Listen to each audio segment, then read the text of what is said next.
Everybody, this is Greg from Nightmare Games, and today is the 20th anniversary of Silent Hill.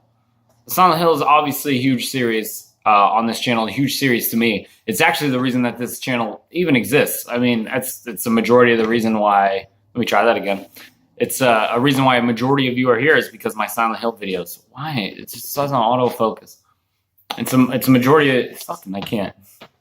A majority of you here because of my Silent Hill videos, namely Silent Hill 2. I haven't done a lot of videos on Silent Hill 1, but Silent Hill 1 does hold a dear place in my heart, not only for the fact that I love the series, and I do think 2 was the best, and obviously you couldn't have 2 without the success of 1. It's special in the place of gaming, and I think that, while people are aware of it and they lump it in as like, oh, if you were to think of survival horror games, I mean, it's obviously its name hasn't been so good, whereas Resident Evil has been turning itself around. You would say, survival horror games. Someone my age would say Resident Evil and Silent Hill, whereas there's other ones, but these two were like the mainstays, and they were the ones that perpetuated up. Silent Hill was scarier than Resident Evil 1 at the time. Silent Hill was scarier, and this is where I think it definitely drives its importance, is because it was psychological horror. Yes, there was monsters in Silent Hill 1. You had to fight them. But it wasn't the bad guys were so much the monsters. The bad guys were people. And I know that sounds weird because in Resident Evil, the bad guys are the people, but essentially what you're fighting is zombies. So they didn't rely on scares for the zombies. They relied on scares of the people. And going forward with the series, it was more of like, with Silent Hill 2, whereas you're the bad guy. You should take a look at yourself. And I mean, that kind of happened in the Silent Hill 1 in the ending when Harry left with Cheryl, Heather, who became Heather. He knew what kind of nightmare was going to come back. He had prepared for it, but he still took her. So, I mean, while he had a paternal instinct to take care of her, he still created a nightmare for other people around him, regardless. And he could have just smothered that baby. And he even said it in the third one that he thought about, choking out the baby because of the nightmare that would rot because of it. And he let her grow up anyways. So essentially it's your own worst enemy is yourself. And that's what I loved about Silent Hill.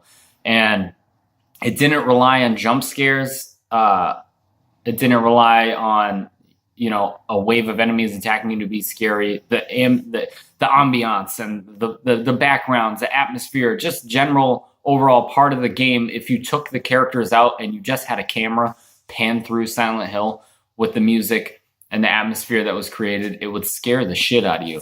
I used to scare my little cousin Kyle with just the soundtrack of the basement of the hospital. There's one that was the music was based around the sound of the rapping of a furnace, and it was fucking scary. It scares me to this day. It doesn't scare me, but it makes me uneasy. And so obviously a lot of credit to Akira. But yeah, Silent Hill, I mean, it's not easy to go back to. I don't know why they haven't remade this. I'm hoping that the remake success of Silent Hill, the remake success of Resident Evil 2 and the fact that they're totally going to make Resident Evil 3. That's why Mr. X is such prominence in 2. I'm hoping that they can bring these games back from the 90s with the proper care and attention brought to it. They can be successful. And I'm hoping that they do the same thing with Silent Hill 1. So, if you would like me to go into more depth about Silent Hill 1, I would gladly do it. I didn't prepare this video today. I just wanted to do a video for the more coffee. I wanted to do this video, to say, happy 20th to Silent Hill. I don't like the company that you are currently attached to. I think they're a piece of shit corporation, but I love everything that it's done for me personally.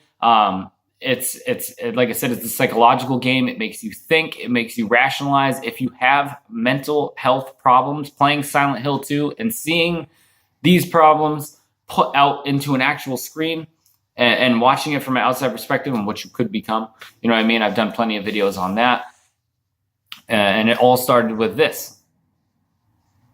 So, happy 20th, Silent Hill. I wish you weren't with Konami. I wish a respectable company would buy you.